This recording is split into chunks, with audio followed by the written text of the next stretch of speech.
ഒരുപാട് റിക്വസ്റ്റ് വന്നിട്ടുള്ള പിസ്താഷ്യോ ഐസ്ക്രീമാണ് ഇന്ന് നമ്മൾ ഉണ്ടാക്കാൻ പോകുന്നത്. വളരെയധികം എളുപ്പത്തിൽ, കണ്ടു കഴിഞ്ഞാൽ ഇത്രയധികം എളുപ്പത്തിൽ ഒരു ഐസ്ക്രീം ഉണ്ടാക്കാൻ പറ്റുമോ എന്ന് തോന്നും. അത്രയ്ക്ക് സിമ്പിളായിട്ടാണ് നമ്മൾ ഈ ഒരു ഐസ്ക്രീം ഉണ്ടാക്കുന്നത്. കടയിൽ നിന്നൊക്കെ വാങ്ങിക്കുന്ന അതേ ടേസ്റ്റിൽ നമുക്ക് കഴിക്കാം. അപ്പോൾ ആദ്യം നമുക്ക് ഒരു പാനിലേക്ക് 1 കപ്പ് പാല് ഒഴിച്ചു കൊടുക്കാം. അതിലേക്ക് ഒരു 1/4 കപ്പ് പഞ്ചസാരയും കൂടെ ചേർത്ത് തിളയ്ക്കാനായിട്ട് വെക്കാം. ഈ കപ്പ് അളവില്ലെങ്കിൽ വീട്ടിലുള്ള ഏതെങ്കിലും ഒരു ഗ്ലാസ് എടുത്തിരുന്നാലും മതി. ആ ഗ്ലാസ്സിൽ തന്നെ എല്ലാ അളവും എടുക്കാം. അപ്പോൾ അത് തിളച്ചിട്ടുണ്ട്. ഇനി ഇത് നന്നായിട്ടൊന്ന് വറ്റി വരണം. ഒരു 10 മിനിറ്റ് നമുക്ക് മീഡിയം ഫ്ലെയിമിൽ വെച്ച് തിളപ്പിക്കാം. ഇടയ്ക്കിടയ്ക്കൊന്ന് ഇളക്കി കൊടുക്കണേ, അടി പിടിക്കുന്നുണ്ടോ നോക്കണം. അങ്ങനെ തിളച്ച് തൂവാതിരിക്കാനായിട്ട് ഇതുപോലെ ഒരു സ്പൂണ് വെച്ചിട്ടുണ്ടെങ്കിൽ അങ്ങനെ പോകില്ല കേട്ടോ. എന്താണ് അതിന്റെ പുറകിലുള്ള തത്വമൊന്നും അറിയില്ല. എന്നാലും ഇങ്ങനെ വെക്കുന്ന സമയത്ത് അങ്ങനെ പാല് തിളച്ച് ചാടി പോകാറില്ല. ഒരുപാട് നിറച്ച് വെക്കരുത് കേട്ടോ. ഒരുപാട് നിറച്ച് വെച്ചാൽ ചാടിപ്പോകും എന്തായാലും. അപ്പോൾ ഇത് നന്നായിട്ട് വറ്റിയിട്ടുണ്ട്. 10 മിനിറ്റ് വെച്ച് തിളപ്പിക്കുമ്പോഴത്തേക്കും കണ്ടില്ല ഈ ഒരു കൺസിസ്റ്റൻസി ആയിട്ടുണ്ട്. ഇപ്പം ശരിക്കും പറഞ്ഞാൽ ഇനിയും വെച്ച് കുറുക്കുകയാണെങ്കിൽ കണ്ടൻസ്ഡ് മിൽക്ക് ആവും. അത് എത്തിയിട്ടില്ല. അതിന് മുമ്പ് ഓഫാക്കിയിട്ടുണ്ട്. അതൊന്ന് തണുത്ത് വരട്ടെ.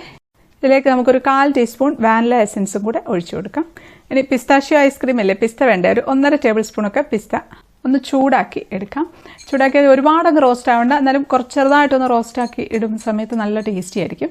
ചൂടായി കിടക്കുന്ന പാനിലിട്ടിട്ട് ഒരു 2-3 മിനിറ്റ് ചൂടാക്കിയാൽ മതി. ഇത് മതി. ഇതൊന്ന് തണുക്കട്ടെ.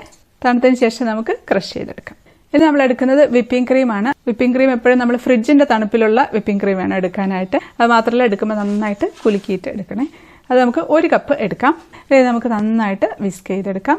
കുറച്ചൊന്ന് പതപ്പിച്ചെടുക്കാം. ഇത് നമുക്ക് ബീറ്റർ ഉണ്ടെങ്കിൽ ബീറ്റർ വെച്ച് ചെയ്യാം, ഇല്ലെങ്കിൽ മിക്സിയിലും ചെയ്യാം. എങ്ങനെയായിരുന്നാലും വിപ്പിംഗ് ക്രീം ഒരുപാട് സ്റ്റിഫായി പോവാതെ പ്രത്യേകിച്ച് ശ്രദ്ധിക്കണം. നമ്മളെപ്പോഴും ഐസ്ക്രീം ഉണ്ടാക്കുന്ന സമയത്ത് ഈ ഒരു വിപ്പിംഗ് ക്രീമിന്റെ കൺസിസ്റ്റൻസി മുഖ്യം ബിഗിലേ. കാരണം എന്താണെന്ന് വെച്ചാൽ ഇത് നല്ല തിക്കായിട്ടുണ്ടെങ്കിൽ ഐസ്ക്രീം എന്ന് പറഞ്ഞിട്ടുണ്ടെങ്കിൽ നമ്മൾ റൂം ടെമ്പറേച്ചറിൽ ഇങ്ങനെ കുറച്ച് സമയം ഇരിക്കുമ്പോഴത്തേക്ക് മെൽറ്റായിട്ട് വരുമല്ലോ. ആ ഒരു കൺസിസ്റ്റൻസിയിലാവണമെന്നുണ്ടെങ്കിൽ ഒരുപാട് തിക്കാക്കിയാൽ ശരിയാവില്ല. മറ്റേ നമ്മൾ കേക്കിൻ്റെ ക്രീം തോണ്ടി തിന്നുന്ന പോലത്തെ ആ ഒരു ടെക്സ്ചറിലായിരിക്കും ഉണ്ടാവുക. അങ്ങനെ ആവരുതല്ലോ ഐസ്ക്രീം. ഇതിപ്പം ഇത് മതി കേട്ടോ. അതിപ്പം അത്യാവശ്യം തിക്കായിട്ടുണ്ട്. നമ്മൾ കണ്ടത് സ്പൂണ് വെച്ച് ഇങ്ങനെ കോരി ഊറ്റുന്ന സമയത്ത് പോറിങ് കൺസിസ്റ്റൻസിയിൽ ആയിരിക്കണം. എന്നാൽ സമയത്ത് നല്ലതുപോലെ പതഞ്ഞ് പൊങ്ങിയിട്ടും ഉണ്ടായിരിക്കണം. അപ്പോൾ ഇത് മതി. ഇനി നമുക്കിതിലേക്ക് നമ്മൾ കുറുക്കി വെച്ചിരിക്കുന്ന പാല് ഒഴിച്ചു കൊടുക്കാം. അതോടെ ഒഴിച്ച് ഒന്നുകൂടെ ഒന്ന് ഇളക്കി കൊടുക്കാം. ഒന്ന് മിക്സ് ആക്കിയാൽ മതി. ഒരുപാട് സമയം വെച്ച് ഇളക്കണ്ട. ഒരുപാട് സമയം വെച്ച് ഇളക്കിയാൽ അത് പിന്നെയും ചിലപ്പോൾ തിക്കാവും. ഇത് നമ്മൾ ചേർക്കുന്നത് എല്ലാ കടകളിലും കിട്ടുന്ന ഈ പിസ്തയുടെ മിൽക്ക് മിക്സ് ആണ് കേട്ടോ. 25 രൂപയോ അങ്ങനെ എന്തോ ഉള്ളൂ ഇതിൻ്റെ റേറ്റ്. അത് നമുക്കൊരു 6-7 ഡ്രോപ്പ് മാത്രം ചേർത്ത് കൊടുക്കാം. ഒരുപാട് ചേർക്കരുത്.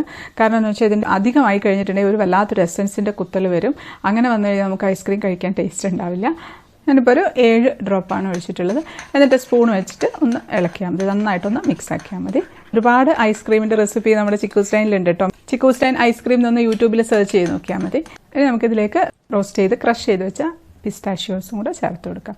പിസ്ത ഇപ്പം വീട്ടിലില്ലാന്നുണ്ടെങ്കിൽ വലിയ ചിലവില്ലാതെ നമുക്ക് നട്ട്സ് സാധാ കാഷ്യൂനട്ടോ എന്തെങ്കിലും വേണമെങ്കിൽ ചേർത്ത് ഉണ്ടാക്കാം കേട്ടോ. പക്ഷേ സെയിലൊക്കെ ചെയ്യുന്നവരാണെങ്കിൽ പിസ്താഷ്യോസ് തന്നെ ചേർക്കണം. അതുപോലെ സെയിൽ ചെയ്യുന്നവരാണെങ്കിൽ ഇതിൽ കളർ ചേർക്കാം. ഇതിപ്പോൾ അധികം കളറില്ല.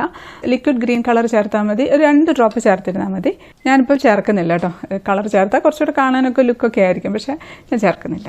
ഇത് നമുക്കൊരു കണ്ടെയ്നറിലേക്ക് ഇട്ട് കൊടുക്കാം. പ്ലാസ്റ്റിക് കണ്ടെയ്നർ ആയാലും മതി, ഗ്ലാസ്സോ സ്റ്റീലോ ഏത് പാത്രമായാലും കുഴപ്പമില്ല. എന്നിട്ട് അതിൻ്റെ മുകളിൽ എല്ലായിടത്തും ഒന്ന് നിരത്തി വെച്ചിട്ട് അതിൻ്റെ മുകളിലേക്ക് നമുക്ക് ബാക്കി ക്രഷ് ചെയ്ത പിസ്താഷ്യോസും കൂടെ ഇട്ട് കൊടുക്കാം. നമുക്കിത് അടച്ച് വെച്ച് ഓവർനൈറ്റ് ഫ്രീസറിൽ വെച്ച് തണുപ്പിച്ചെടുക്കാം. ഇപ്പോൾ ഐസ്ക്രീമൊക്കെ ഫ്രീസറിൽ കട്ട് ചെയ്യാൻ ബുദ്ധിമുട്ടുള്ളവരാണെന്നുണ്ടെങ്കിൽ ഫ്രീസറിൻ്റെ തണുപ്പ് കൂട്ടി വെച്ച് കൊടുക്കണേ. അപ്പം നെക്സ്റ്റ് ഡേ ആയിട്ടുണ്ട്. നമുക്ക് തുറക്കാം. നല്ല പോലെ തണുത്തിരിക്കുകയാണ് കേട്ടോ. സ്പൂൺ കൊണ്ട് വേണമെങ്കിൽ എടുക്കാം, ഇല്ലെങ്കിൽ സ്കൂപ്പ് ചെയ്തെടുക്കാം. അടിപൊളി നല്ല ടെക്സ്ചറാണ് കേട്ടോ. നല്ല പെർഫെക്റ്റ് ടെക്സ്ചറാണ്. നമ്മൾ എടുത്ത് ബൗളിലേക്ക് ഇട്ട് കൊടുക്കാം. 1 സ്കൂപ്പും കൂടെ എടുക്കുന്നുണ്ട്. നമുക്കിത് കാണുമ്പോൾ തന്നെ മനസ്സിലാവുന്നില്ലേ, നല്ല ഒരു ടെക്സ്ചർ. നമ്മൾ ഐസ്ക്രീമൊക്കെ എടുക്കുന്ന ആ ഒരു ടെക്സ്ചർ തന്നെ വന്നിട്ടുണ്ട്.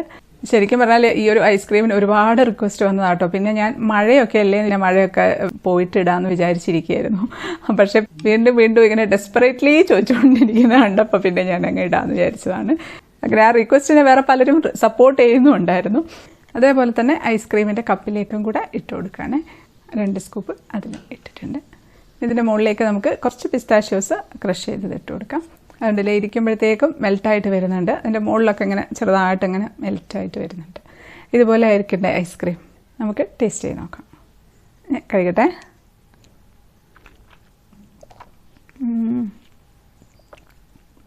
പിസ്തയുടെ നല്ലൊരു ഫ്ലേവറാണ്. അതിലിട്ട് പിസ്ത അങ്ങനെ കടിക്കാൻ കിട്ടുമ്പോൾ നല്ല ടേസ്റ്റ് കേട്ടോ. അത് തണുത്തിട്ടുണ്ടെങ്കിലും റോസ്റ്റ് ചെയ്തുകൊണ്ട് അതിന് പ്രത്യേക രുചിയാണ്. അപ്പോൾ നല്ല ടേസ്റ്റി ആയിട്ടുള്ള ഒരു പിസ്താഷ്യോ ഐസ്ക്രീമാണ്. എല്ലാവരും ഉണ്ടാക്കി നോക്കുക, പെട്ടെന്ന് കഴിഞ്ഞില്ലേ. വീഡിയോ ഇഷ്ടപ്പെട്ടാൽ ലൈക്ക് ചെയ്യാനും കമൻറ്റ് ചെയ്യാനും ഷെയർ ചെയ്യാനും ഒന്നും മറക്കല്ലേ. അടുത്തൊരു അടിപൊളി റെസിപ്പി ആയിട്ട് കാണാം. അതുവരേക്കും stay happy, stay positive. By.